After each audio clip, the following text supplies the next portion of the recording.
Hi, this is Tony Sagami. You know, an aircraft carrier is the ultimate symbol of being a major military superpower, and the Chinese are about to join that league. 9 nations currently have active aircraft carriers: the United States, the United Kingdom, Russia, France, Brazil, Italy, Spain, India, and even Thailand, which probably surprises some of you. China will be the 10th. By the way, the U.S. is number one with 11 active aircraft carriers. What happened is that China purchased the shell of a decommissioned aircraft carrier from the Ukraine for $20 million back in 1998. The Chinese they towed that aircraft carrier back to China and claimed they were going to refurbish it into a floating casino to be used in Macau. Not hardly. That old rusting hulk has been refurbished and retrofitted into what is expected to be the most modern, most powerful, and most deadly aircraft carrier the world has ever seen. It is expected to launch sometime in the next few weeks. Now, the People's Liberation Army, or the PLA of China, has tried to keep this aircraft carrier secret, but it's pretty hard to hide something as big as an aircraft carrier, especially when it's being constructed behind an IKEA superstore. Well, not just aircraft carriers that China's building, it's especially strong in submarines. It's a lot easier to hide submarines, so nobody knows for sure how many nuclear subs the Chinese have, but it's believed to be equal to the United States, as well as having the world's first carrier-killer ballistic missile.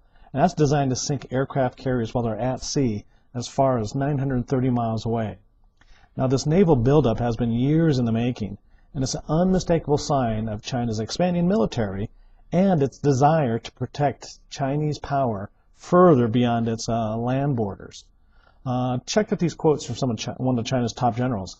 The development of our armed forces is connected with the development of our economy. In energy supplies and trades, we now have interests that span the globe. There are vital shipping routes in Asia, the Indian Ocean, and Africa, and both sides of the Pacific that we need to protect.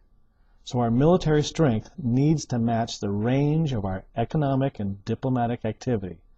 When you think about it, those are some pretty scary and aggressive quotes. Now, sure, China's military buildup is about becoming a major international superpower, but it's also about grabbing what will be scarce natural resources in the future. For example, the South China Sea has proved to be filled with rich oil and natural gas deposits, and China has recently had several disputes with Japan, Vietnam, the Philippines, and Malaysia over its territorial rights in international waters. Now, China has yet to announce the name of the carrier, but several sources said it will be called the Xilang, and that's a Ming Dynasty admiral who conquered Taiwan. Now, you can be sure that won't sit very well with the Taiwanese people. Now, China's going to build more aircraft carriers, and don't be surprised if the rest of the world follows suit. Now, how can you as an investor profit from that? Well, you could buy stock in Northrop Grumman. That ticker is NOC. NOC. Northrop Grumman is the fourth largest defense contractor in the world, but it's the largest builder of naval vessels. I'm talking about ships, submarines, destroyers, and aircraft carriers. The largest in the world. Or you could buy a defense-focused ETF. There are two of them, the iShares Dow Jones U.S. Aerospace and Defense ETF. That ticker is ITA, ITA. Or a second one is the PowerShares Aerospace and Defense Fund.